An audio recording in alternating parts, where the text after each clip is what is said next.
हलंदे भेल उथी राव रेल वेठन ते वारी वरे स्टेज ते वेठल इंतहाई मान वारा ऐं अॼु मेंबरशिप वठण खां पोइ मुंहिंजा मरकज़ी सदर साईं जलाल मोहम्मद शाह ऐं सीनियर नायब सदर डॉक्टर पीर खलील जान सरहंदी, नायब सदर जगदीश शाह आहूजा, नायब सदर एजाज सामचो साहब, जनरल सेक्रेटरी मोहतरम रोशन बुर्रो साहब, डिप्टी जनरल सेक्रेटरी अमीर अली थेबो साहब ऐं ज़िले जामशोरे जो सदर ऐं यूनिवर्सिटी लाइफ खां वठी मुंहिंजो दोस्त दरिया खान लेगारी साहब, रोशन मंगरो, खुदाबख्श थेबो, फलक शेरोड, साईं नाज़ नोतकाणी, ज़वार बोज़दार, साईं अजीज कीजराई ऐं जेके दोस्त इमरान सुमरो साहब, साईं हैदर शाह साहब ऐं ॿिया पिंडाल में वेठल सभिनी राज्यनि जा, सभिनी बिरादरियुनि जा, सभिनी सियासी जमायतुनि जा इंतहाई मौज़ूज़ माण्हू, साईं अज़ीज़ डेरो साहब जेको असांजे आबादगारनि जे तंज़ीमनि जो अॻुवाण आहे, ऐं पहिरीं त इंतहाई तहे दिलि सां शुक्रगुज़ार आहियां तव्हां सभिनि माण्हुनि जो, तव्हां सभिनि दोस्तनि जो जेके असांजे हिन ग़रीबाने डेरे ते ऐं असांजे हिन शहर में मुंहिंजी दावत ते मुंहिंजे सर ते हली आया आहियो। तव्हां सभिनि जी महिरबानी, तव्हांजा लख थोरा। खोरवा जो शहर जंहिंखे हिकिड़ो पंहिंजो सियासी तारीख़ी पस मंज़र आहे, हीउ राइस बेल्ट जो शहर जंहिंजी सुञाणप सारनि जे हवाले सां थींदी ऐं माज़ीअ में जेको निसाब हो उन में बि उनजो ज़िक्र हूंदो। उन सां गॾु इल्मी अदबी हवाले सां मौलाना अली मोहम्मद मेहरी खां वठी मौलाना नौरंगज़ादा ताईं हिकिड़ी अलॻि सुञाणप रही आहे खोरवा जी। ऐं सियासी हवाले सां हिन शहर में GSM जे झंडे खे खणी ईंदड़ डॉक्टर बुलबुल खोरवाई ऐं मुंहिंजो बाबा डॉक्टर मोहम्मद हसन कंवर ऐं डॉक्टर दोदो मेहरी, इहे शुरूआती उहे माण्हू आहिनि जिन हिन शहर में GSM जे झंडे खे झूलायो ऐं क़ौमी तहरीकुनि जो हिसो रहिया। अॼु उन में मूंखे वरी ख़ुशी थी आहे त मुंहिंजे रहबर सिंध जे अज़ीम रहबर साईं GMC जो पोटो असां वटि महिमान थी आयो आहे। ऐं खेसि ॿीहर भली कार चवां थो। साईं असां खे हूअं त सिंध जी मोहबत सुती में मिली आहे ऐं रहबर जो नालो असां ॼमंदे ई पंहिंजे कननि सां ॿुधो आहे ऐं उहो असांखे अज़ान जी सूरत में मिलियो आहे। पर 2004 खां वठी ऐं GSM स्टूडेंट फेडरेशन जी सियासत में मुतहर करे विया ऐं ज़िले सिंध यूनिवर्सिटी जे सदर खां वठी जसाफ जो मरकज़ी सदर रहण ताईं शागिर्द सियासत में पंहिंजो हिकिड़ो हिसे जो कमु कयो आहे। ऐं उन खां पोइ जॾहिं मदर विंग में आयासीं, GSM क़ौमी महाज जॉइन कई 2014 में सखर खां वठी कराची ताईं पैदल मार्च कयोसीं सिंध जे मामलनि ते, सिंध जे हक़नि जे लाइ। ऐं वरी ॿीहर जॾहिं सिंध ते माथार छायल हुई, जॾहिं असांजी पार्टी जा क़ौमी कारकुन खयां पिया विया, खंबिया पिया विया ऐं झंडनि खे रस्तनि तां लाथो पियो वियो, तॾहिं असां इहो ज़रूरी सम्झोसीं त सियासी आवाज़ खे बुलंद कजे ऐं असां भिटशाह खां वठी कराची ताईं ॿीहर लॉन्ग मार्च कयोसीं। ऐं जॾहिं जबरी गुमशुदगियुनि जो सिलसिलो वधी वियो,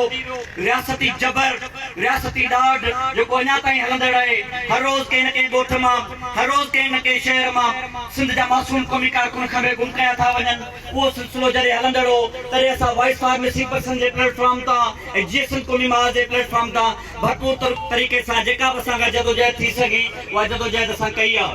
ऐं ख़ुदि साईं जलाल महमूद शाह सां गॾु सिंध बचाओ कमेटी जॾहिं ओबावड़े खां वठी सकरण ताईं 7 ॾींहं लगातार धरना असां साईं सां गॾु हिकिड़े कारकुन जी हैसियत में शरीक हुआसीं ऐं सिंध एक्शन कमेटी जे एहतजाजनि में शरीक रहिया आहियूं। इहो सॼी ॻाल्हि ॿुधाइण जो मक़सदु इहो हो त असां हिकिड़े कारकुन जी हैसियत में, हिकिड़े वर्कर जी हैसियत में जेको बि सिंध जो सॾु थियो आहे उन में शरीक थियण जी कोशिशि कई आहे। अॼु आऊं हिन स्टेज तां हिन सॼे पिंडाल में मौजूदु माण्हुनि खे शायदि छा आहे पंहिंजी सॼी सियासी जेको पोरियो आहे, जेको कमु आहे उहो सिंध यूनाइटेड पार्टी जे हवाले कयां थो ऐं बाज़ाब्ता तौर ते सिंध यूनाइटेड पार्टी में शामिल थियण जो ऐलान कयां थो। जॾहिं मूं इहो फ़ैसिलो कयो पिए तॾहिं मुंहिंजे ॾाढो मुख़्तलिफ़ चैलेंजिस, मुख़्तलिफ़ मामला हुआ ऐं आउं इहो वाज़े कयां थो त मूंखे GSM क़ौमी महाज जे क़यादत, उनजे दोस्तनि, उनजे कारकुननि सां को बि इख़्तिलाफ़ कोन्हे,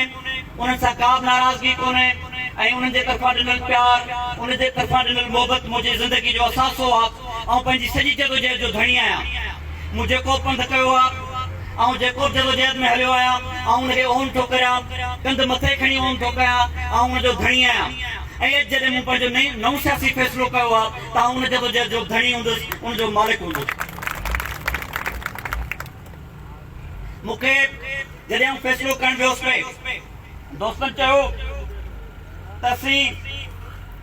कुझु माण्हुनि त तनक़ीद कई, पर उहा तनक़ीद मूंखे गुलनि वांगुरु महसूस थी। ऐं मूंखे इहा ख़बर पई त सिंध जा केतिरा क़ौमी कारकुन मूंसां केतिरी मोहबत कनि था ऐं केतिरी शिदत सां मोहबत कनि था, ऐं आउं उन्हनि खे मोट में उहा ई मोहबत ॾींदुसि, उहो ई प्यारु ॾींदुसि। असां एसयूपी में वञण जो फ़ैसिलो 2 क़दम पोइते हटण लाइ नाहे कयो, पर 2 क़दम अॻिते वधी अञा सिंधी जदोजहद खे सगारो करण जे लाइ कयो आहे। उनजे करे उन मोहबत जी मोट असां जदोजहद जे ज़रिए ॾींदासीं, ऐं उन जदोजहद जेका मोहबत आहे उनजी मोट असां रोडनि ऐं रस्तनि ते जदोजहद जे ज़रिए ॾींदासीं। मूं जॾहिं फ़ैसिलो कयो पिए तॾहिं कुझु दोस्तनि जी राय हुई त ख़ामोश थी वेही रहिजे, कुझु दोस्तनि जी राय हुई त नई पार्टी ठाहिजे। मूं इहो महसूस कयो त सिंध खे हिननि हालतुनि में नई जमायत बचाए नथी सघे, ऐं ख़ामोश थी वेहण सां छा पंजाब सामूंडी पट्टी जी वालार छॾे ॾींदो? छा वफ़ाक़ जेको सिंध जे समुंड ते कब्ज़ो करणु वञे पियो, छा उहा कब्ज़ागिरी बंदि थी वेंदी? छा सिंध जे शहरनि में जेको असीं अक़लियत में तब्दील थींदा वञूं, छा उहो ख़तमु थी वेंदो? छा सिंध जे वसीलनि ते जेको धारियुनि जो कब्ज़ो आहे, छा उहो ख़तमु थी वेंदो? छा सिंध जा जेके हर रोज़ क़ौमी कारकुन खजनि था, छा उहे खजण बंदि थी वेंदा? ख़ामोश थियण सां आउं इहो यकीन सां थो चवां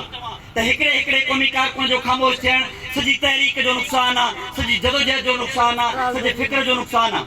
उनजे करे मूं इहो ज़रूरी सम्झो त तहरीक में रहिजे, जदोजहद में रहिजे, ऐं जदोजहद जो अहिड़ो गस वठिजे, अहिड़ो दग वठिजे जो तव्हां माण्हुनि सां गॾु बीह सघिजे,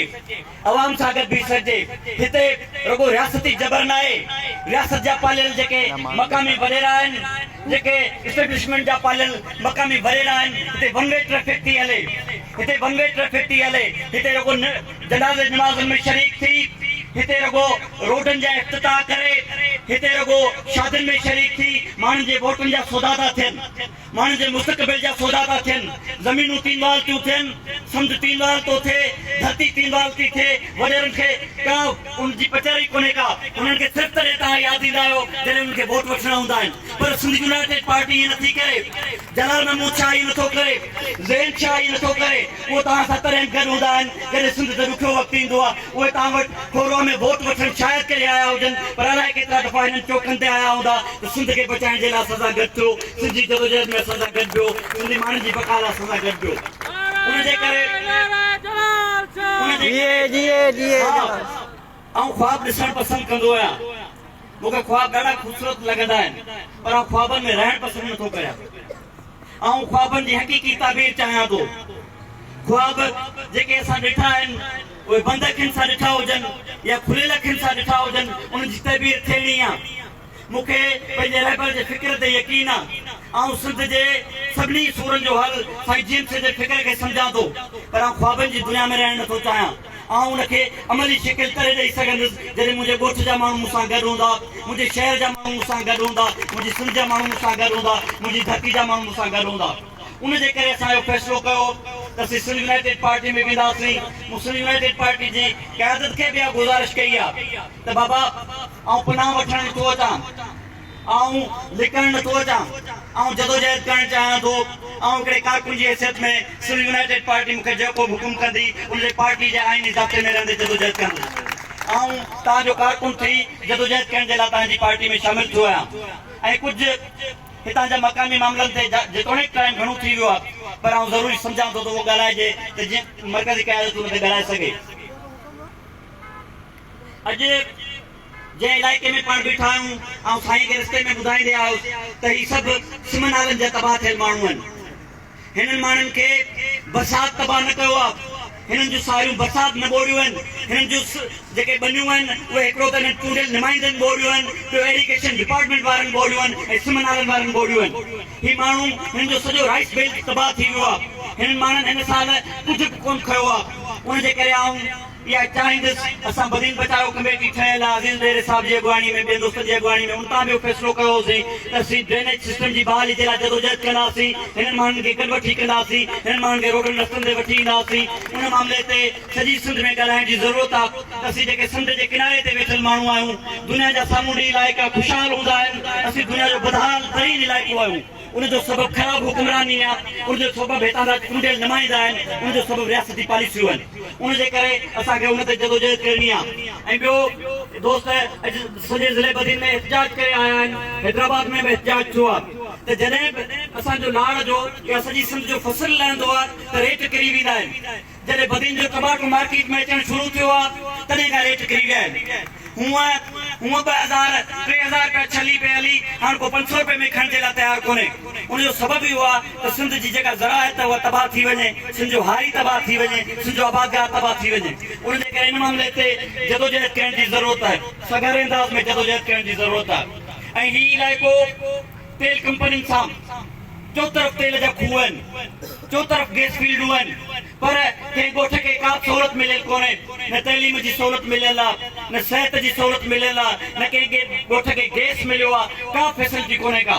माण्हू बेयारो मददगार आहिनि माण्हू क़ौमी कारकुननि ॾांहुं निहारे रहिया आहिनि त अचो असांजी मालिकी करो असांजे लाइ जदोजहद कयो उनजे करे सिंध यूनाइटेड पार्टी खे हीअ जेके तेल कंपनियूं जूं हिते नाजाइज़ूं आहिनि हीअ त पंहिंजे कानूननि ते अमल करण जे लाइ तयारु कोन्हनि सुप्रीम कोर्ट हिकिड़ी रूलिंग थी ॾे हाई कोर्ट ऑर्डर थी करे त बाबा 5 किलोमीटरनि में गैस लॻाए ॾियो नौकरियूं ॾियो हीअ ॿुधण जे लाइ तयारु कोन्हनि खे हीअ ॻाल्हाइण जे लाइ तयारु कोन्हनि खे उनजे लाइ असांखे जदोजहद करणी आहे ऐं आख़िर में कहिड़ो कमल जा नौजवान हिते आयल आहिनि साईं जलाल महमूद शाह नौजवान छोकिरा 3 महीननि खां रोडनि ते वेठा नारा आणनि त असांजो रुॻो स्कूल जी मरमत जो कमु रहियल आहे कॉलेज जो असांखे कराए ॾियो पर उहो बि हुकुमरान ऐं हितां जा चूंडियल नुमाइंदा कराए ॾियण लाइ तयारु न आहिनि उनजे करे आऊं हिन स्टेज तां उन्हनि जी जदोजहद जी हिमायत कयां थो ऐं उन्हनि खे इहो यकीन थो ॾियारियां त असां कल्ह जंहिं पार्टी प्लेटफॉर्म तां तव्हां सां जदोजहद में गॾु बीठा हुआसीं सुभाणे तव्हां सां गॾु बीहंदासीं आऊं आख़िर में सभिनी दोस्तनि जो वरी थोराइतो आहियां ऐं पंहिंजी पार्टी क़यादत ऐं हितां जे मक़ामी दोस्तनि सभिनी खे शायदि ठाहे चवां थो असांजे मोहबतनि जो मर्कज़ सिंध आहे असांजी जदोजहद जो मर्कज़ सिंध आहे असीं फ़िक्र साईं जिनसियत खे सभु कुझु सम्झूं था असीं जेका ख्वाबनि वारी सिंध आहे उनजी जाग्राफी तहफ़ुज़ चाहियूं था उनजो मुआशी तहफ़ुज़ चाहियूं था उनजो कंहिं क़िस्म जो इस्तिसार असीं बर्दाश्त करण जे लाइ तयारु न आहियूं ऐं बेटनि जे मामले ते पार्टी जे तरफ़ां सिंध एक्शन कमेटी जे तरफ़ां सिंध जे बेटनि जे मामले ते जेका जदोजहद हूंदी असीं खोरवासीं हुन में शरीक हूंदासीं तव्हां सभिनी साथियुनि जी महिरबानी जी